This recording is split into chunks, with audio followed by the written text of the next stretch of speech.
Hi, everyone, and thanks for joining us today for today's webinar, Take Control of Your Java SE Pricing.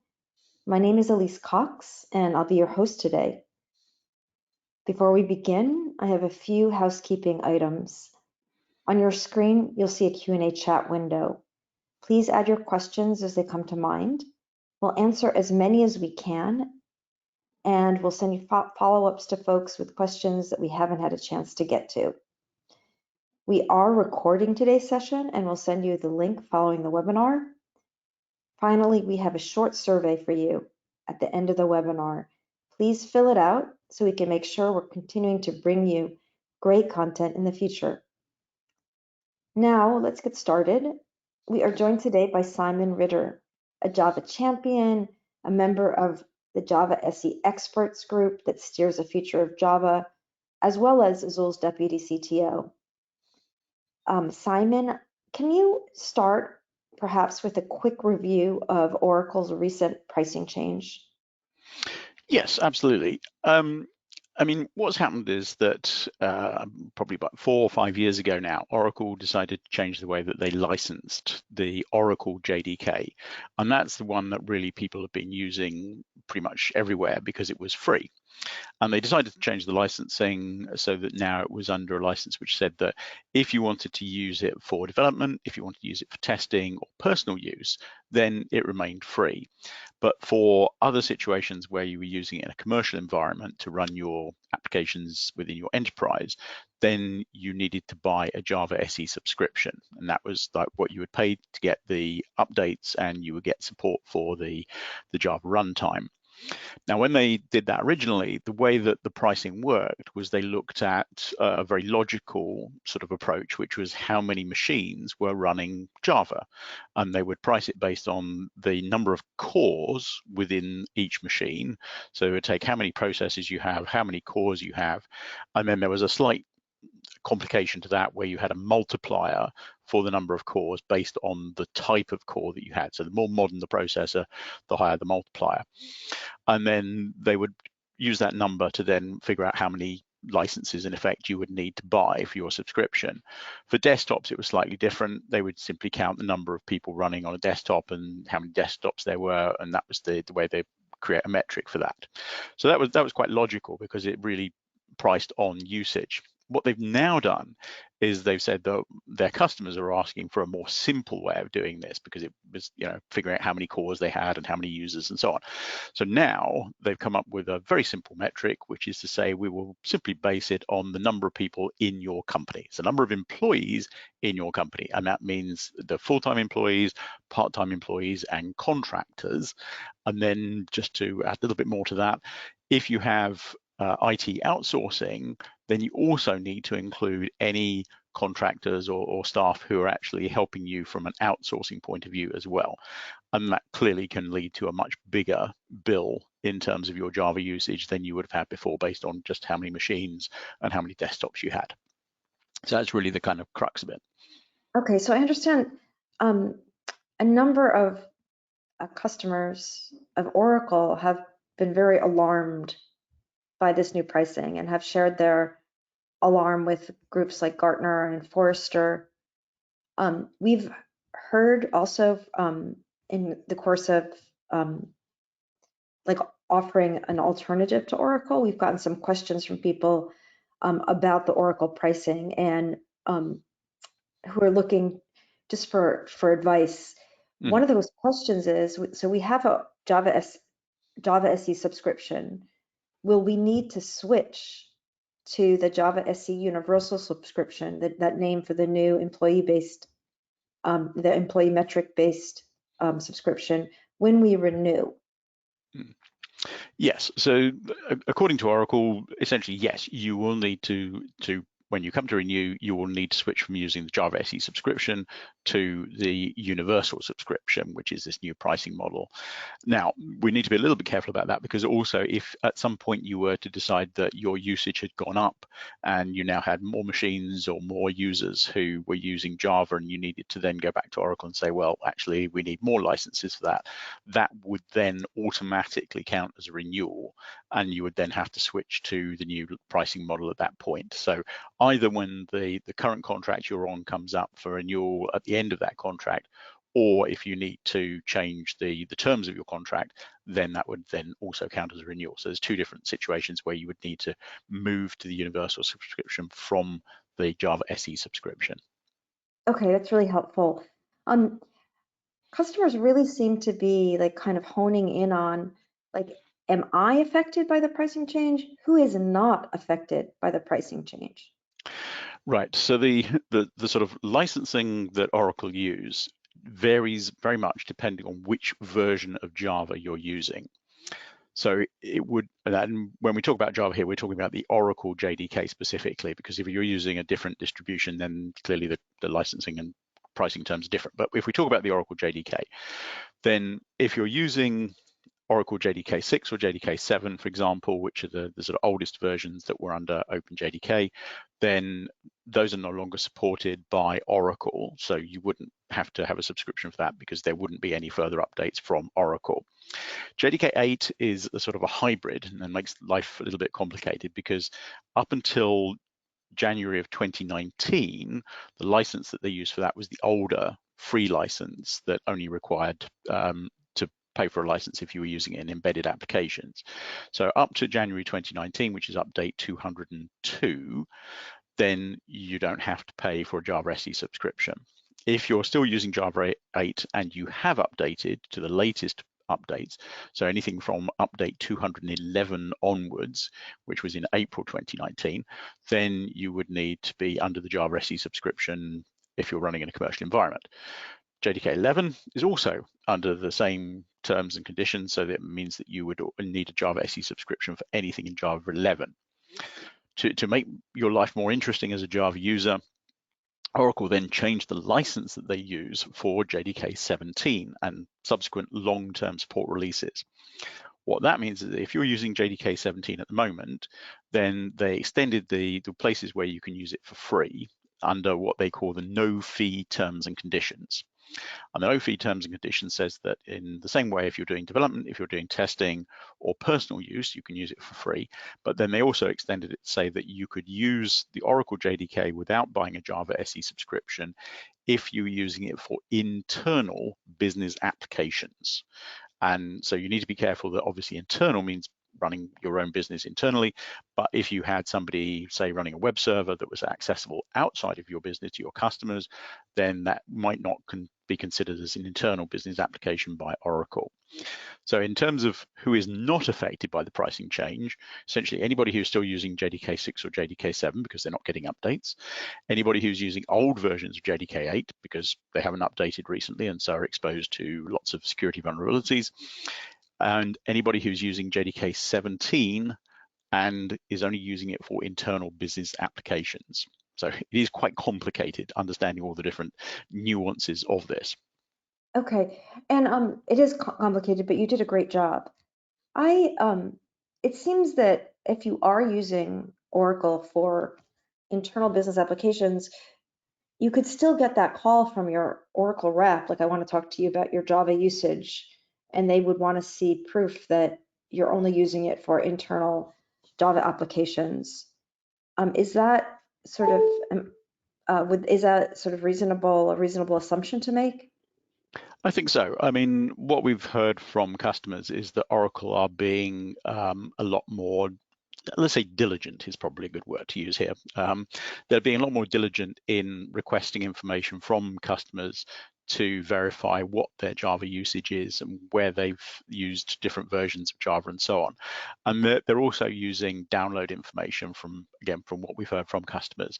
They're using download information to say, well, we have a record that the IP addresses that are registered to your enterprise have downloaded copies of Java from our website, and they are versions which are covered by the Java SE subscription. So they would like proof to show that either you have paid for the Java SE subscription or you are not using them in a way that would require one. So again, you need to be quite careful about how you're using Java. Okay. Oracle Java. Yeah, there's lots to think about. So customers have asked, or prospects have asked, what happens if I don't renew my Oracle subscription? So they're like, okay, I've had enough of Oracle right now, but what happens if I just say, like, I'm done, not renewing? Um, So there's two things to consider there. The first is that if you decide that you're not going to continue with a Java SE subscription or switching to the universal subscription, then you would have to stop using any of the copies of Java, Oracle Java, which would fall under the Java SE subscription. So that would be, again, the more modern updates of Java 8 and Java 11.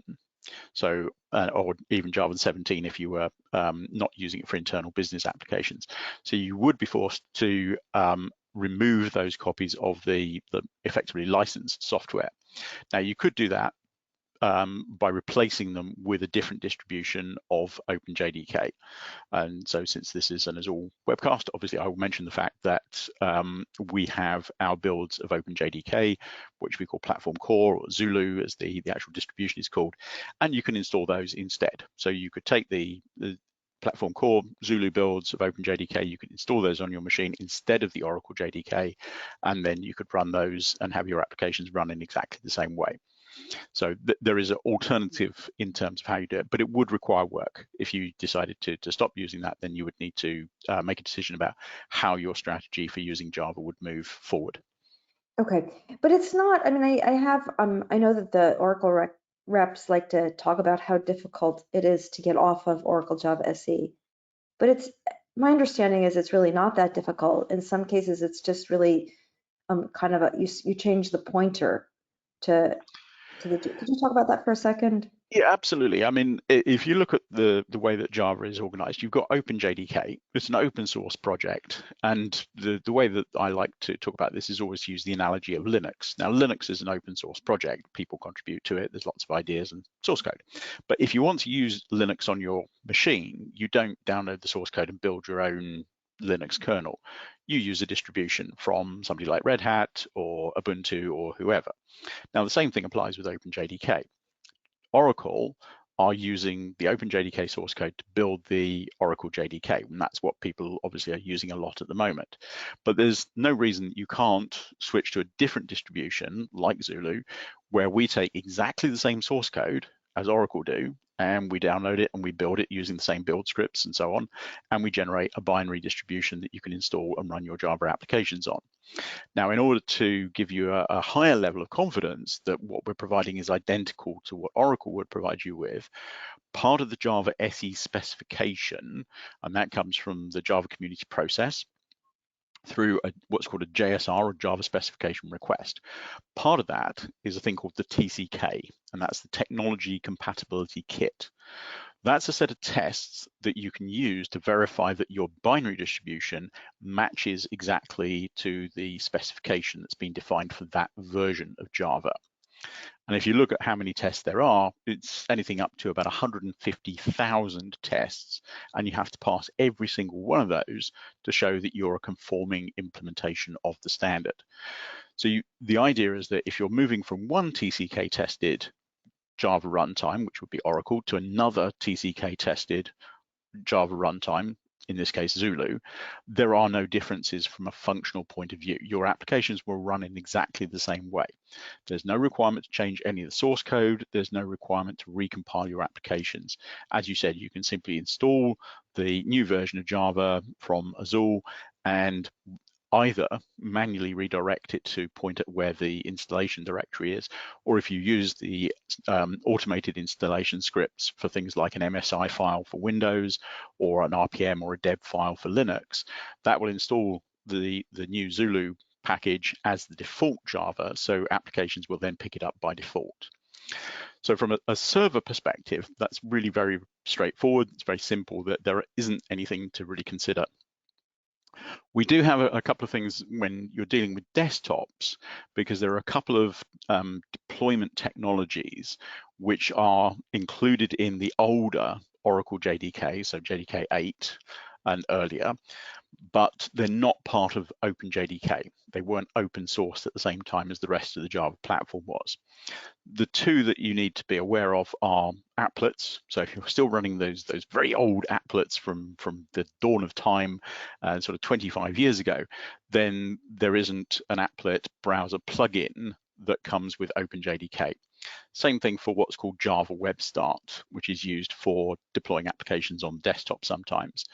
Now, in the case of Java Web Start, there's an open source alternative to this, which is called ICT Web, which can be used as a replacement. That may take one or two configuration changes just to make your application work with that, but there is an alternative. So server-side application, very, very simple, straightforward. It's just like for like, drop-in replacement. Desktops, if you're not using applets, if you're not using Java Web Start, same thing, very quick, easy. For Web Start, then you may have to do a little bit of work to reconfigure things to use ICT Web. Okay, thank you so much. That was really clear. I think I understand that completely now. But most people, there's a new survey on the state of Java that came out, I think over the weekend, and increasingly people are moving away from desktop applications. Mhm. So, I mean, while we Yes, can help them, it seems like we can also help them sort of with their modernization initiatives as well. mhm. Which, Yes, I mean, what we've seen is obviously that the origins of Java go all the way back to when we started adding the ability to include sort of programmatic functionality into the browser. It used to be the browser was very static in terms of web pages, and suddenly you could put an applet into your web page and have, you know, dancing dukes and forms and all sorts of things like that. We have moved on a lot since then. So we now have HTML5, we have JavaScript that's used pretty much ubiquitously, and we have CSS as the sort of combination of things that are used there. And that means that anybody who's developing a web-based application is going to do it through those three key things. They're going to use HTML5, JavaScript, and CSS most likely. There are still some desktop applications where they've got very complicated graphics. If you're doing something like a trading application used in, you know, financial banking, that kind of thing, those may well still be written in Java. They may still run as a desktop application, but they won't be using applets. They won't be using Java Web Start. They're an installed application, which again doesn't have any issues in terms of migrating to a different distribution of Java. So yes, most desktop applications have moved away from the idea of using Java in the way that it was originally designed. okay, a couple questions. Just wanted to cover these, even though we've touched on this already, but I think this person may want just like a yes or no answer, and I'm not sure if we're able to do that, but let's try.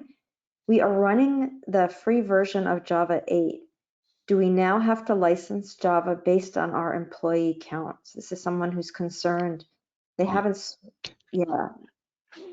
Yes, so if they're running the free version of Java 8, that means that they're running update 202 or earlier. So that means that they're running a 4-year-old update of Java. And there's no requirement for them to switch to using the new Java SE or universal subscription unless they wanted to update their Java to the latest update. Now, in that particular situation, I would strongly recommend to the customer that they should be much more concerned about the security of their applications running on that very old update of JDK 8, rather than the issues of are they exposed to licensing and so on. So what they really should be thinking about doing is, okay, we need a different distribution of Java. We should switch to that so that we're not having to pay the universal subscription for Java SE, and then we can also update to the latest security patch, and that will mean that you're not exposed to quite a significant number of vulnerabilities that have been addressed in all of the updates since then. So 4 years of updates is quite a lot of security vulnerabilities that you would be exposed to. We have a question in the chat. Do any of the Azul products phone home? They do not in the sense that where it's a sort of licensing thing. Now, what we have done more recently is we have created a new product that's built around our platform core and also our platform prime. And that's what we call the Azul vulnerability detection.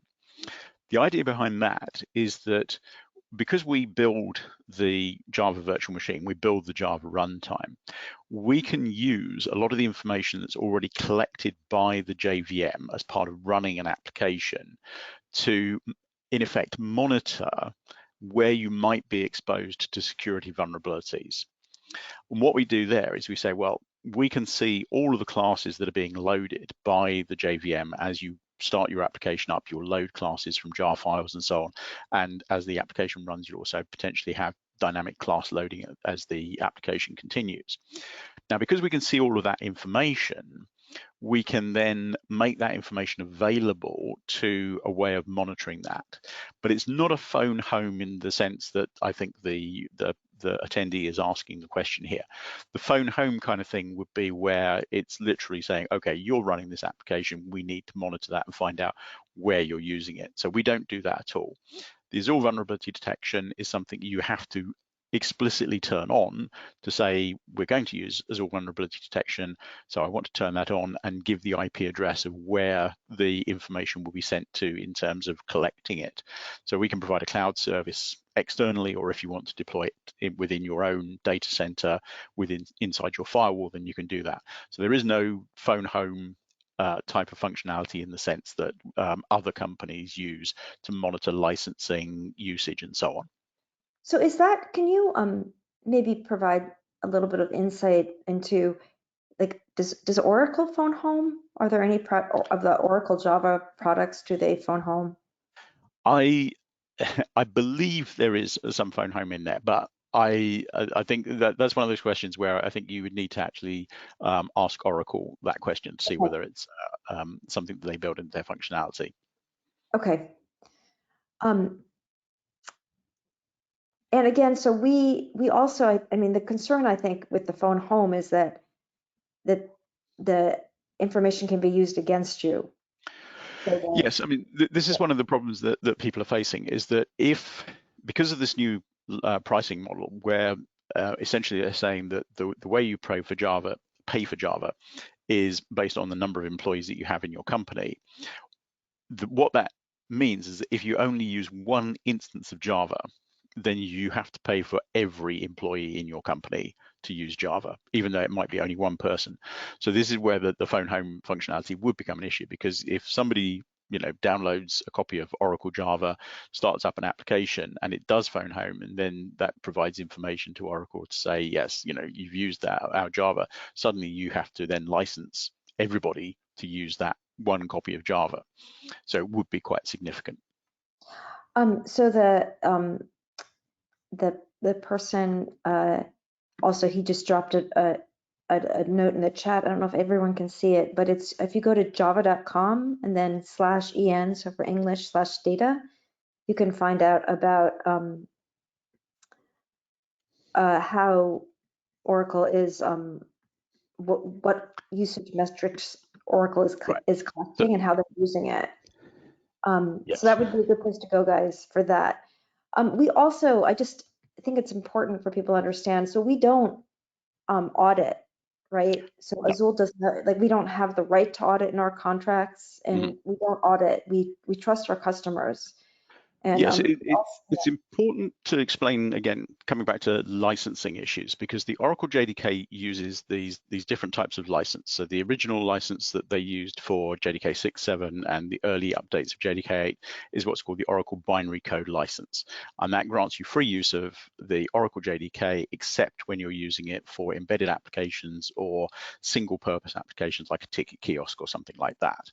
Then they introduced the second license, which is called the Oracle Technology Network License Agreement, which is much more restrictive in terms of where you can use it freely. Development, testing, Oracle approved applications, Oracle Cloud. And then they have a third license, which is the no fee terms and conditions, which then says that if you are using it for internal business applications, then you can still use it for free. Now, the reason I go through those three things is because if you look at the license that we use for Zulu, it is the same as OpenJDK. So it is the GPL version 2 with class path exception, which means that you're free to use it wherever you want. There is no counting in terms of the auditing, as you say, because what you're effectively buying with our platform core is the support around that. So it's not that you're paying for licenses to use Zulu, you're paying for, in effect, the support of those instances of Java.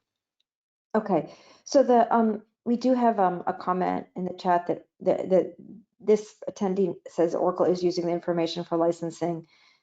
And I would just again direct people to want to know more to java.com and then /en/data. Oh, maybe I can send to everyone. I'll just put this. Yeah, sorry guys. I'll put this in the chat. So a couple more questions. Moving beyond the phoning home. Again, a lot of these questions have to do with so whether or not this organization, the person asking the question will be subjected to the licensing. And it's some of our Oracle applications use the Oracle JDK. So do we need to license Java based on employee count for these particular applications? Right, so that's where, yes, so if you have things like Oracle's WebLogic, for example, WebLogic is the application server, it runs on top of the Oracle JDK. Now, in that case, what typically happens is that you have the Oracle JDK bundled with the license for WebLogic, and so there is no, it's different in terms of how that is licensed. So again, as a non-Oracle employee, I would refer you to look at the license specifically for that application that you have from Oracle. So you would need to check very carefully in terms of the license that's provided for WebLogic or whichever Oracle application it is to make sure that the Oracle JDK is included in that and that you're not required to then buy a separate either Java SE subscription or universal subscription for that. Okay, so another common use case, we're running Cassandra on Java 11. So if we expand our usage, will we need to license Java based on our employee count? Yes, so if you're using Java 11, the Oracle JDK 11, then that is covered by the Oracle Technology Network License Agreement, which requires you to buy a Java SE subscription. If you were to change and expand the usage, that's when, as I said earlier on, it effectively becomes a license renewal situation. So even though you may not be at the end of the license term that you already have, because you're changing the usage, that then becomes in effect a license renewal, and then our Oracle would want you to switch to using the universal subscription, which would require you to pay based on the number of employees in your company. So here's another question for you, Simon. So if so this company running Cassandra on Java 11 decides to update to Java 17, or maybe they're going to update to Java 21 in September. So for how long do they have like sort of the Java SE for free? And then what happens? Do they automatically transition then to the Java SE Universal, which is an employee count metric? Mm-hmm. Yes, so again, the licensing gets even a little bit more complicated than we've already said, which is that if you're using Java 17 or you decide to switch to Java 17, the license for that is currently the no fee terms and conditions license. But what Oracle have said is that the no fee terms and conditions license will only be applicable until 1 year after the next long-term support version of Java is released.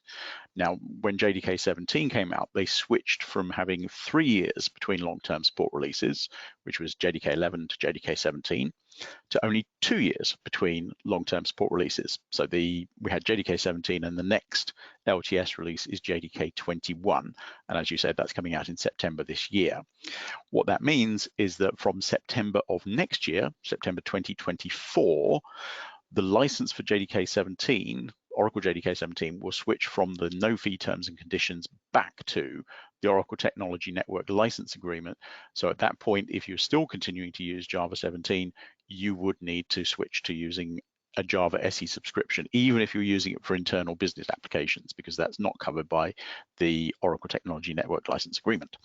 So you would need to switch to having a Java SE universal subscription at that point, and that would require you to pay based on the number of employees in your company. Oh, so that's really interesting. I think that that's a point that people are missing, Mhm. is that everyone will eventually, well, people who want to move to more current versions of Java will also be moved to this Oracle Java SE universal subscription. Yes. Okay. Um, so we have Java applications. I'm going to read another question Mhm. from folks. We have Java applications running on Oracle Cloud Infrastructure, on AWS and Azure. So does the new pricing apply to us? So they're basically multi-cloud. Mhm. Right.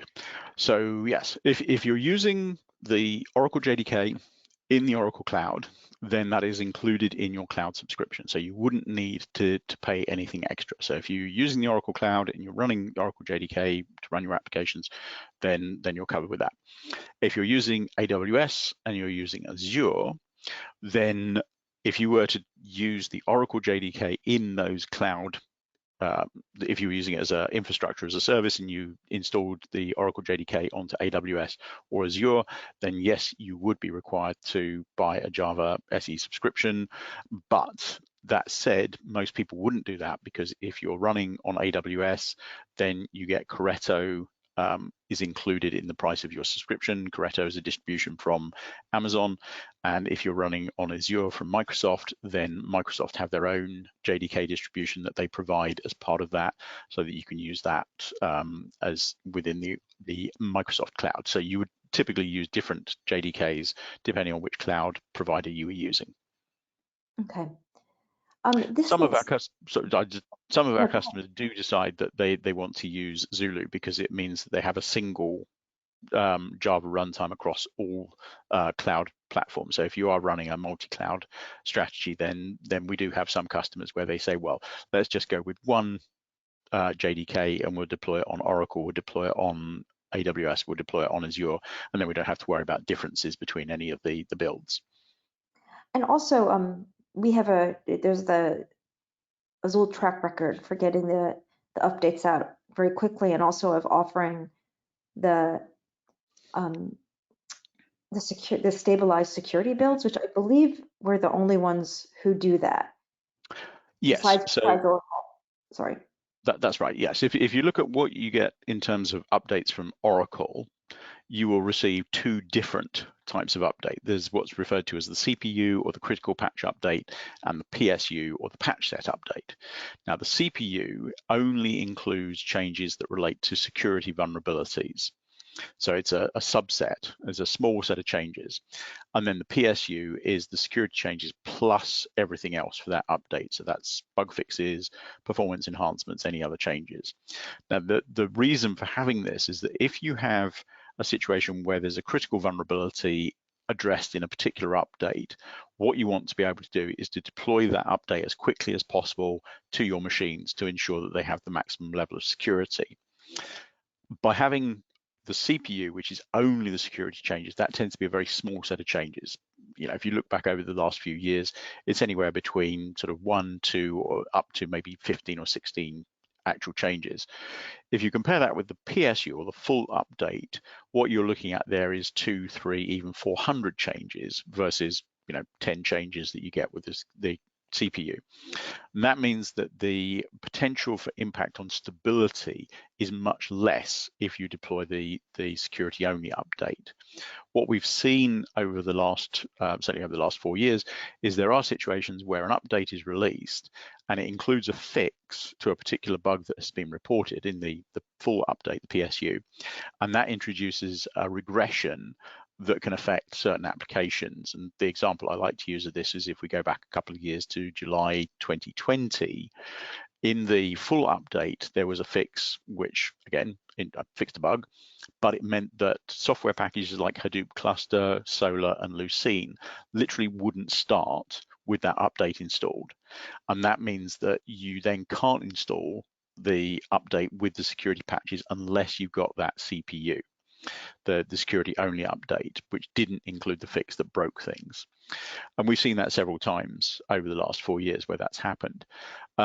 As you say, in terms of what we provide from Azul for our platform core, we provide both the CPU and the PSU, the same that Oracle does, and we are the only distribution that does that. Everybody else will only provide you with one update, which is the full update, meaning that if there is a regression that affects stability, you will have to wait until that regression is fixed.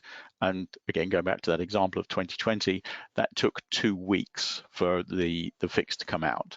And that means that you're exposed 2 weeks of all the security vulnerabilities that have been reported against that particular update, where people can try and figure out an exploit and then search for machines that have that exploit available and then try and attack them. So it's very important to be able to have that, both the security only update, the CPU, as well as the PSU. Yeah, I don't understand how anyone who is running business critical applications would make the risk of going to the PSU. I do find this is very interesting. We talk to a lot of customers and potential customers. One of the things that is quite a hurdle for people is getting over the idea that Java is no longer free in terms of updates and support. And because we've had free Java for so long, people have got very used to that, and that's what they expect. But it's not realistic in many ways, because if you think about it, if you're running, mission critical enterprise software, then really you should have supported software. If you're running Windows, if you're running Linux, then you're going to be, paying a support contract to make sure that if there are any problems with your Windows or your Linux, you've got somebody to go to, somebody who will help you with that and make sure you get all of the security updates on a regular basis. The same with if you're using, Cassandra, or if you're using Kafka, it's open source software, but most likely you'll be running software from somebody like DataStax or somebody like that, and it will have a support contract, and you will have supported software. So it's interesting that people don't feel that Java should be a supported piece of software. It should just be free and just use it. If you're running mission critical applications, Java is a critical piece of that stack, and it needs to be supported in the same way the rest of it is. I mean, it's interesting because it's not really free, but what they're doing is that they're contributing bug testing.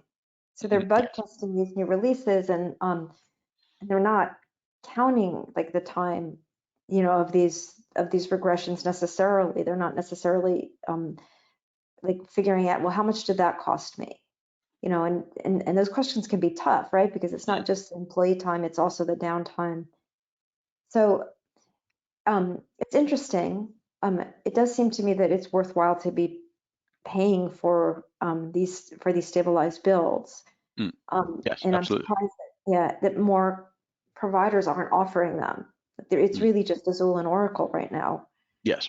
Um, and so tell me a second, we just have a moment or two, but um, is it really true that we're typically 70% cheaper?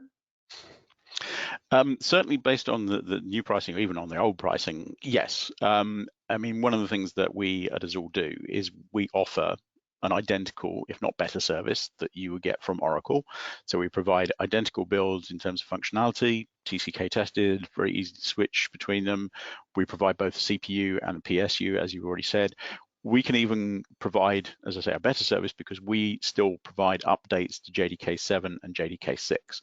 And there are a lot of people out there still using those older versions of Java, and they're not in a position to be able to migrate to a newer version. For them to be able to continue with the security patches where applicable is very useful, because they don't have to go through a lot of extra work. So we can do that. Plus we have a world-class support organization. We've got people who have a lot of experience of helping customers who do face issues with the way that the JDK works and installation and all sorts of things like that, so that they can help them if there are issues that need to be addressed. And our support organization has 100% satisfaction rating. So yes, up to 70% cheaper than you would be paying with Oracle to get an identical service. Okay. I always If not kind better. of, as a former journalist, I'm always like, when we say that 100% satisfaction, I'm like, how can it be 100%? You've got to have at least one dissatisfied customer. Well, How do we get that apparently number? not. I mean, we do survey our customers on a regular basis, and we ask them, have you interacted with our support organization? There will be a number of them who haven't interacted with our support organization, but for those who have interacted with our support organization, they have had their issues resolved in a timely manner to their satisfaction. And I know that one of the things, again, when I talk to Java users, a lot of people say, well, we've never had to contact Oracle with a problem in terms of the JDK, so why would we need a support organization in the traditional sense? And when I first joined Azul, I kind of thought to myself, well, that's probably right, because I don't remember ever having a bug in the JDK that stopped my application working. But then when I look at our logs for our support calls from our customers, there's actually quite a few issues that get raised. And some of these are things that are actually significant if you're running big applications and suddenly your application doesn't work in the way you expect it to. And our support organization are able to actually go in and create fixes for that outside of OpenJDK, be able to create a fix for that so that we can provide an update independently to our customers that will address that problem and get their applications running again. Now, we're good open source citizens, so we will take that bug fix and we will then upstream it into the OpenJDK project and make sure that other people can benefit from that as well. But obviously that will take time because it needs to filter through and then it needs to go into whatever the next update is. So it could potentially be 3 months before you get that fix, whereas our customers can have that immediately. As soon as we've created the patch for it, we can then provide a special build and get them up and running again. So having the support organization behind you and that level of insurance in effect for your applications is also a big benefit of having the platform core available to you. Okay. Simon, I think we're coming up on time, and we have covered all the questions. I'll ask anyone else who's on the call to, are there any other questions that are coming to mind that you'd like us to cover? Give them a minute. It's always wonderful to talk to you, Simon, because you have such a wealth of knowledge about Java. And so thank you for everything you've done for Java also. That's a lot of years you've put in helping Yeah, steer the future of it's this funny. language. I know you care a lot about it. Yeah, it is funny because I joined Sun in 1996. I've been doing Java ever since then, so that's like over 25 years, and it's really kind of scary when I look at that. Well, you've also just seen Java evolve by leaps and Hmm. bounds, right? So,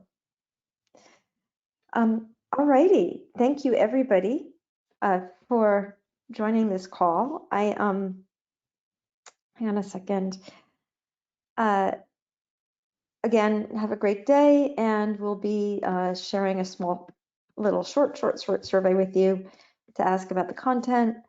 Please let us know what your opinion is, and we'll send you a link to the webinar as well. Okay, have a wonderful day. Thank you very Bye. much.